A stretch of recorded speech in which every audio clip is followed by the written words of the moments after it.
يا مساء الجمال، يا مساء العسل على احلى متابعين في الدنيا كلها. لو عجبكم الفيديو ما تنسوش اللايك والشير وتفعلوا الجرس وتعملوا كومنت يوصلكم كل جديد.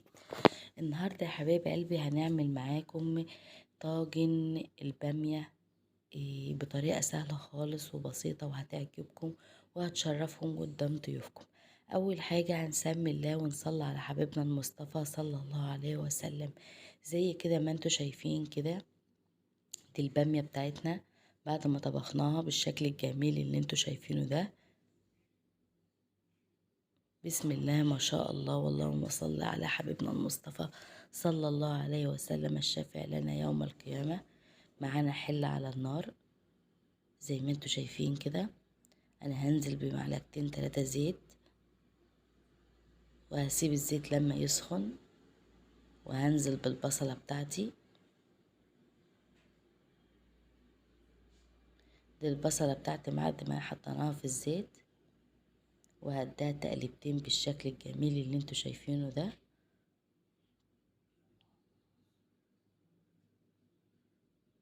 ايه الجمال والحلاوة دي يا حبايب قلبي. وهنديها تقليبتين زي ما انتوا شايفين كده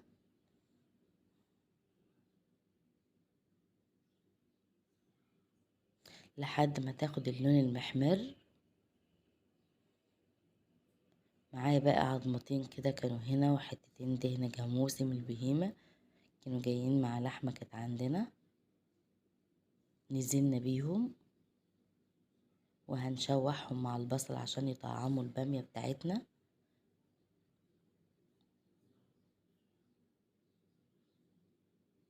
ايه الجمال وايه الحلاوة دي يا حبايب قلبي.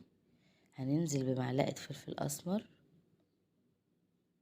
وهنديها تقليبتين زي ما انتوا شايفين كده.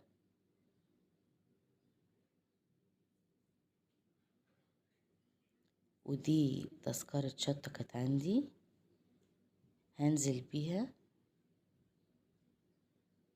زي ما انتوا شايفين كده، وهديها تقليبتين. وده التوم اللي كان كنت دقاه عندي برضو هقلبه. ده عبارة عن 7 8 فصوص توم دقاهم في الصلاية، وانا ادوم تقليبتين 3.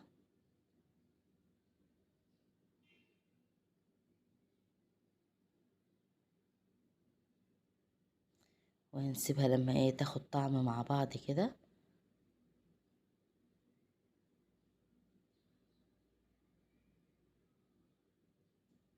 ودي الطماطم بتاعتنا ضربناها في الخلاط، نص كيلو طماطم ضربناه في الخلاط، وهننزل بيه على البامية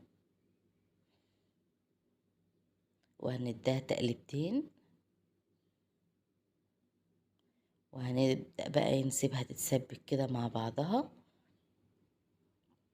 وهنغطي عليها.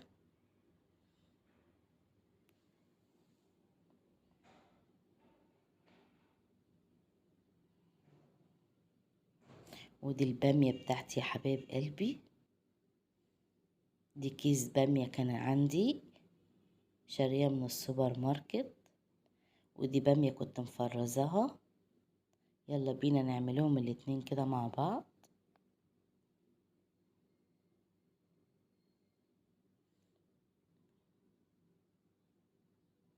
قلنا نفضي البامية كده عبال ما ايه الصوص بتاعي ايه يتسبك بتاع البامية.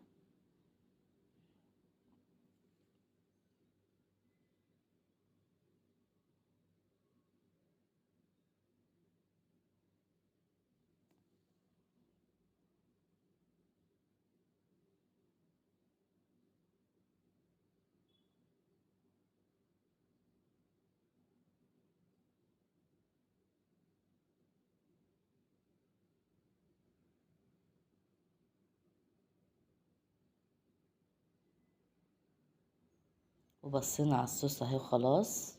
هننزل بالبامية بتاعتنا، وهننزل برشة كمون، والكمون ده عليه ملح.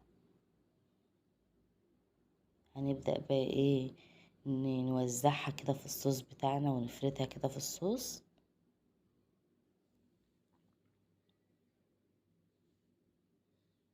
وهبدأ ازود لها حبة مية.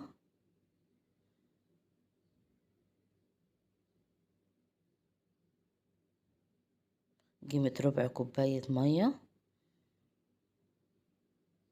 وهنسيبها بقى لحد ما تطيب وتاخد اللون بتاعنا اللي احنا عايزينه، ونغطي عليها وتستوي كده. يا حبايب قلب البامية بتاعتنا طابت اهي بالشكل الجميل اللي انتوا شايفينه ده. وكده يا حبايب قلبي يكون الفيديو بتاعنا خلص. ولو عجبكم الفيديو ما تنسوش اللايك والشير وتفعلوا الجرس وتعملوا كومنت وتعملوا اشتراك يوصلكم كل جديد. والسلام عليكم ورحمة الله وبركاته. بعد كده اخدناها حطيناها في الطاجن ودخلناها الفرن، وده شكلها بعد ما طلع من الفرن. بألف هنا وألف شفا على قلبكم. باي باي، وانتظروني في فيديو جديد من أكلات أحمد ومحمد مطبخ شيري. انتظروني. باي باي، وإلى اللقاء في فيديو جديد، وكل يوم فيديو جديد من قناة أحمد ومحمد.